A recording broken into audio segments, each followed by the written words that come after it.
আপনারা দেখছেন শিলচর সংবাদের গুরুত্বপূর্ণ খবর। গেমন সেতুর পর এবার কালাইন শিলচর সড়কের হারাং নদীর উপর বেইলি সেতু দিয়ে যান চলাচল শুরু। স্বস্তি এলাকায় বিভাগীয় তরফে সেতু দিয়ে যান চলাচলের অনুজ্ঞা সম্পর্কে যদিও কিছু জানা যায়নি, সম্পূর্ণ হয়নি অ্যাপ্রোচ নির্মাণের কাজ। তবে সোমবার সকাল থেকে অনেকটা ঝুঁকি নিয়ে বেইলি সেতু দিয়ে ছোট ছোট যানবাহন তথা মানুষের চলাফেরা শুরু হয়েছে।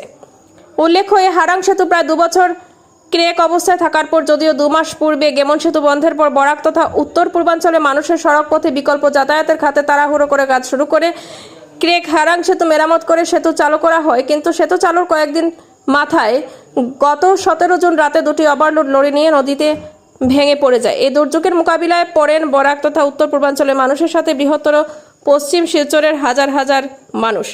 দিনকেয়গের মধ্যে ভেঙে পড়ে তারপর বাঁশের সাঁকো সাথে সাথে নির্মাণ করা হয় আরেকটি ঝুলন সেতু। আর ঝুলন সেতু দিয়ে মানুষের চলাচলের মধ্য দিয়ে শুরু হয় বেইলি সেতু নির্মাণের কাজ।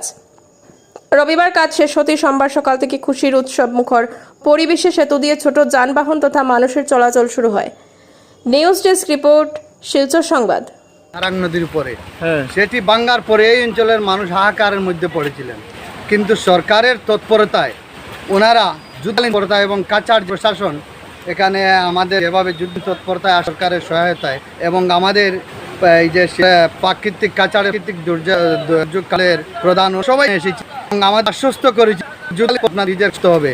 এবং আপনারা জানেন এটা তো এখানে রাঁচির থেকে আনা হয়েছে, অনেক দূর থেকে। আপনারা জানেন যে এই ব্রিজ আনা হয়েছিল, ব্রিজ বিধ্বস্ত হয়েছিল, এই আরসিসি ব্রিজ।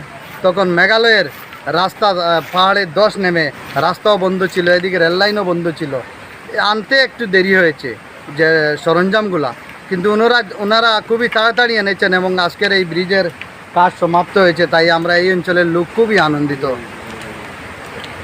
তো গভর্নমেন্টের অনুমোদন খুবই শীঘ্রই আসবে, 2-3 দিনের ভিতরে হয়তো এই আনুষ্ঠানিকভাবে উদ্বোধন হবে, এই আশা রাখছি আমি।